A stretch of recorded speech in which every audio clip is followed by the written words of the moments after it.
Dear friends, ഷോപ്പിൽ നിന്നും വാങ്ങിയ ഫ്ലവർ ബാസ്ക്കറ്റാണിത്.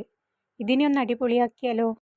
ഫ്ലവർ ബാസ്ക്കറ്റ് പിടിക്കുന്ന ഭാഗത്ത് സാറ്റൻ റിബൺ ചുറ്റിക്കൊടുക്കാം, അല്ലെങ്കിൽ മുത്തുകൾ ഒട്ടിച്ചു കൊടുക്കാം. ഫ്ലവർ ബാസ്ക്കറ്റിനുള്ളിൽ തെർമോക്കോൾ ഒട്ടിച്ചു വെച്ച ശേഷം തെർമോക്കോളിന് മുകളിൽ പെയിൻറ് ചെയ്ത് ഉണങ്ങിയ ശേഷം ഫ്ലവർ സെറ്റ് ചെയ്യാം. ഈ ഫ്ലവറെല്ലാം സോളാ വുഡ് കൊണ്ടുണ്ടാക്കിയതാണ്. ഇതുണ്ടാക്കുന്ന വിധം മറ്റൊരു വീഡിയോയിൽ കാണിച്ചു തരാം. ഫ്ലവർ എല്ലാം സെറ്റ് ചെയ്തു വച്ചിട്ടുണ്ട്. സാറ്റൻ റിബണിന് മുകളിൽ മുത്തുകൾ കൂടി വച്ചു കൊടുത്തു. ഈ ഫ്ലവർ പോട്ട് നിങ്ങൾക്കെല്ലാവർക്കും ഇഷ്ടമായോ? ഇതുപോലെ ചെയ്ത മറ്റൊരു ഫ്ലവർ പോട്ടാണിത്. ഇലകളും പൂക്കളും ഷോപ്പിൽ നിന്ന് വാങ്ങിച്ചതാണ്.